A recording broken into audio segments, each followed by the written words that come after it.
The US right now is giving dirty public toilet. No matter how much you flush, the ish finds a way to stick around. So I've decided to go for my Spanish citizenship. I've been eligible for a while, but I never gave it much thought until now. The US is a mess, and while it's where I've spent most of my life, I don't see myself going back. My family's here, my home is here, my life is here, and with that, I've been thinking about if I'll keep my US citizenship. You're probably thinking, why on earth would someone willingly give up their US citizenship? I mean, aren't so many people risking their safety to get into the US? But every year, thousands of Americans walk into a US embassy, sign some paperwork, and officially say goodbye. Is it taxes, politics, a midlife crisis in Bali gone way too far? There are a few reasons to consider doing it, so let's talk about it. What is renouncing citizenship? Renouncing citizenship sounds super dramatic, but it's a pretty boring bureaucratic process. You go to a US embassy or a consulate outside of the US, fill out some forms, pay the $2,300 fee, and say a formal goodbye. They give you a paper called a Certificate of Loss of Nationality. And once you do this, there's no going back. You're no longer a US citizen, and that means no voting, no Social Security, as if you were actually going to get it, and definitely no easy reentry into the US without a visa. You've seen those lines in airport customs, right? Oh, and no goodbye party. So, why do people do it? Why would someone willingly give up something that so many people dream of having? Here are some reasons, and you might just see yourself in a few of these. Raise your hand if you're an American living abroad who's had to explain an FATCA to your local bank. Oh no, me neither. But if you have a lot of money, this is you. Here's the deal. The US is one of the only countries that taxes its citizens no matter where they live. You live in the States, they're taxing you. You live outside of the States, they're taxing you. That's right. Even if you're earning euros, pesos, or yen, Uncle Sam wants his cut. And thanks to the Foreign Account Tax Compliance Act, your foreign bank has to report your accounts to the IRS. All it takes is $50,000 in assets abroad. Not exactly the fresh start you were hoping for when you moved to France, right? Now imagine trying to explain to your local bank manager why they need to fill out forms for the IRS. You're speaking different languages, literally and figuratively. Frustration doesn't even begin to cover it. For some, renouncing citizenship is the only way to escape relentless paperwork and tax responsibility. Another reason is that some countries don't allow dual citizenship, so you might have to choose. Let's say that you're an American who just became a citizen of Japan. You love Mount Fuji and ultra fresh sushi, but Japan's not cool with dual citizenship. So, boom, decision time. Do you stick with the stars and stripes, or do you fully embrace your new Japanese identity? For some, it's about aligning their citizenship with where they truly call home. Maybe you've lived in Thailand for 20 years and feel more connected there than you ever did in the US.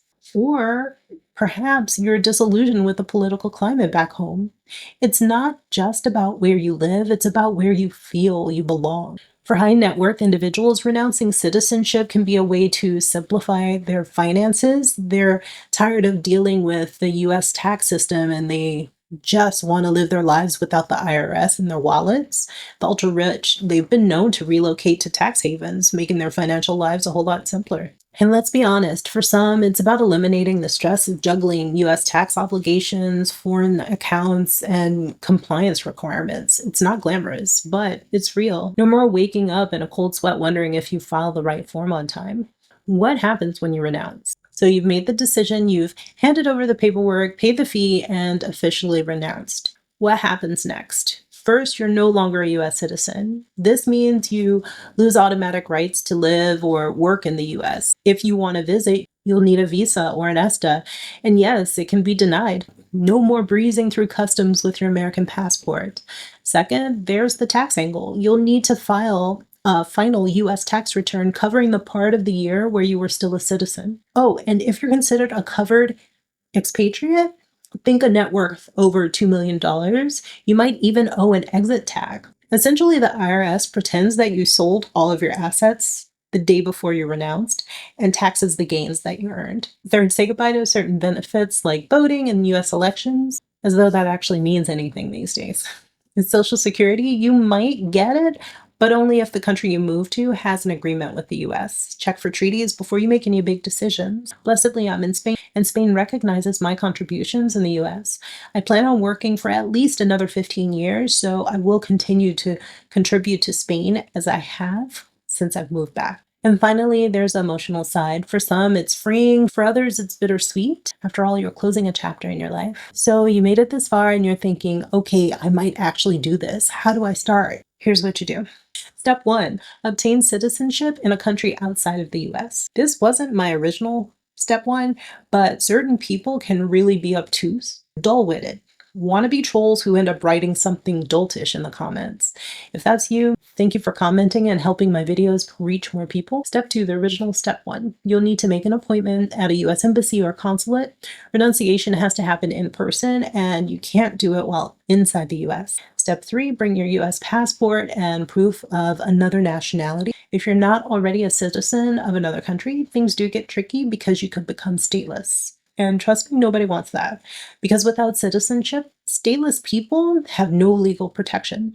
They often lack access to employment, healthcare, and property rights. Step 4, fill out the paperwork. You'll complete the DS 4079 form. This is a request for determination of possible loss of US nationality, and you'll swear an oath of renunciation. And step 5, pay the fee. Yep, Uncle Sam wants his money. It's $23.50. It's not going away. Remember Sam.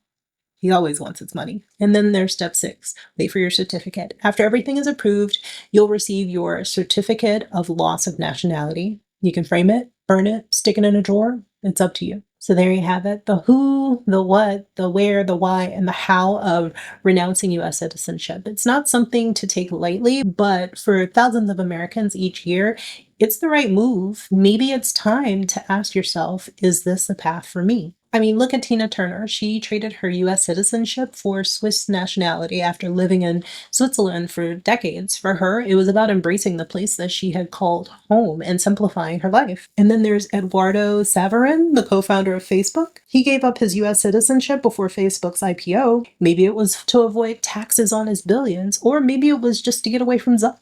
If you didn't know, Boris Johnson, the former UK Prime Minister, was a US citizen. You can say many things about the US, but that here is not one of them. I believe it was about tax responsibility for him. For me, renouncing would be about aligning my country with my values and the lifestyle I choose to live.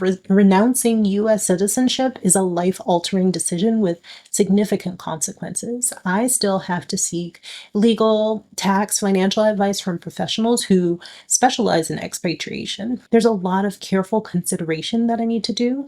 I want to think further about my motivations, long-term goals, and the implications for my family before doing anything. Comment the reason you would renounce if you had to. And if you're still weighing your options and want to know more about the realities of living abroad, check out this video. And remember to like, comment, and subscribe for more content that helps you navigate a life beyond the US borders. Okay, bye.